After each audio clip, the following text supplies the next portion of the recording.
countdown began the moment Monroe's voice crackled through Andre's earpiece and declared Protocol Tantalus activated in 48 hours. Every digital trace of Andre Moore will be erased from databases. Every biometric record wiped. Every credit report, social media account, bank record, court filing. Gone Andre found himself kneeling in the cold sanctuary of St. Ezra's Church, the very place where his father had once worn of a network beneath the robes. His fingers trembled as he lifted the loose floor tile, and there lay the rusted lockbox marked in Marcus Moore's hurried scrawl. Moore v. Monroe, final evidence. If you're reading this, I'm gone. Finish it, son. He unlatched it, revealing the original hard drive. The one Monroe wanted in exchange for Kara's life. He closed the box. Steeling himself for what came next, the compound behind him had already self-destructed in the ambush. Fire and smoke trailing into the night sky. Andre's last memory of that place was debris raining down as he clutched the drive and ran into the jungle. He awoke hours later on a battered fishing skiff with the sea rocking him into consciousness. His shoulder throbbed, wet from his own blood, and his shirt bore the smell of diesel and salt. Kara Bennett had vanished. Only Iskra's fractured voice cut through his haze, warning that Monroe had taken Kara and was demanding the drive for her return. Andre Moore closed his eyes, tasting salt on his lips, and let the storm of grief and rage settle into resolve. Monroe had always understood that the most extraordinary archive was not built of servers or vaults, but of memory and pain. Marcus Moore's scar, a set of letters carved into his shoulder during the 2009 interrogation. L7 and X had been the key to every hidden ledger, every unmarked file, every clandestine broadcast. Andre remembered the sting of the blade as his father bore that mark. The lie Marcus whispered through blood. Only you can free it. Now, Andre held the inheritance of years of sacrifice. In his hand, he strapped the lockbox to his chest and signaled Iskra to guide the boat ashore. The rocks were slick, the wind frigid, but he hauled himself onto the dock. The last echoes of waves pounding his spine. Iskra's voice crackled again. Geneva. The tribunal convenes in 72 hours. You have to move now. They will declare you a terrorist by then. Still, after the hearing, the last trial can overturn it. Rendezvous with Kara's location. We'll extract her then. Good luck, Andre Moore. He tucked the hard drive under his jacket. He vanished into the alley, adrenaline igniting every nerve. A clandestine tribunal had been arranged in a sealed chamber of the United Nations in Geneva. A panel of uncorrupted judges, emergency appointees from 6 nations, would preside over the last trial of Andre Moore. Monroe's global order branding Andre a terrorist had already triggered manhunts and blackmail campaigns in 72 jurisdictions. Security forces camped outside every hotel, but the sealed chamber was off limits. An extrajudicial enclave empowered by a coalition of human rights advocates and journalist Kara Bennett arrived under diplomatic escort. Her face bruised but unbowed, she carried the original tape from Marcus' final confession. The video labeled 1994, Howard Dorm Fire, covered, and she handed it to Andre in the back hallway. Her voice steady. We do this together. He nodded, slipping the tape into his pocket, and drawing the hard drive inside sat the decrypted recording of his father's voice as he recounted the origins of Operation Torchlight, captures, bribes, assassinations, and the founding of the Omega Court, the secret tribunal that decided which lives could be sacrificed for stability, including children swept through juvenile courts and never seen again. Each judge on that tape bore a price tag. Each justice had been silenced, and somewhere in that network of compromise stood Justice Malcolm Traynor, the missing Supreme Court justice who had authored the final opinion against Marcus in 2007 and vanished days later. The last trial opened with cameras rolling live to millions. Monroe's war room screens flickered as they watched. Andre Moore mounted the stand unflinching.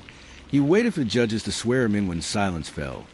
Andre spoke in a voice measured yet fierce. I stand before you no longer as a victim, but as a keeper of America's darkest secret. My name was almost erased by the system I now confront. I present to you evidence that spans 4 decades, 3 continents, and thousands of lives. Silence in the name of justice. This drive contains bribe ledgers signed by 2 sitting Supreme Court justices, wire transfers to UN delegates, sealed custody rulings for trafficked children, and voice recordings of Judge Clarence Villano ordering hits this VHS tape.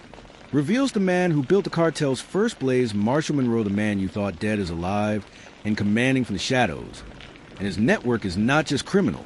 It is military, intelligence, judicial, and unstoppable by.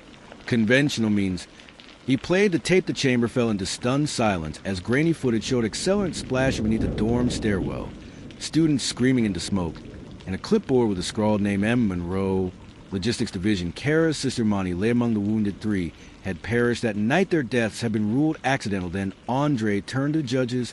Your rulings, your votes, your silence all fed this machine. You were complicit, and you will not be complicit again. Outside, protests ignited under banners of hashtag Justice for More and hashtag Omega Court cities darkened their lights in solidarity. Judicial buildings bore the faces of the accused jurists. But inside the war room, Marshal Monroe clenched his jaw. He hit a red button on his desk. A voice over the intercom boomed. Deploy the contingency, erase him, and all connected broadcast him as a global terror threat. 72 hours until he ceases to exist, and execute the Omega Protocol on every whistleblower. In Geneva, the judges conferred. They studied the drive, the tape, the transcripts. They had the power to issue emergency immunity and acquit Andre. They had the power to name Monroe and Traynor as fugitives on the International Criminal Court roster. But one judge's hand hovered over the gavel. The cameras waited, the world watched, and then the gavel fell. Not guilty. Andre Moore is exonerated of all charges and recognized as a protected witness of the tribunal.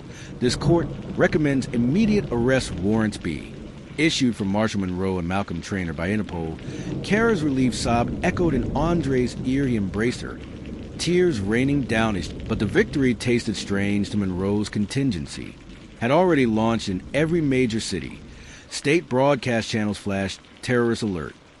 Andre Moore, with his face superimposed over flashing red ticker bank accounts, froze travel bans, issued Interpol notices, circulated. Andre Moore protected under international law, yet hunted like prey in dozens of jurisdictions. Kara and Andre slipped out through a back exit under the cover of UN security. Iskra met them in a black van. She wielded 2 seats. One was for Kara, one for Andre and beyond. That a promise. Time to finish it, she said softly, eyes blazing behind night vision goggle desks.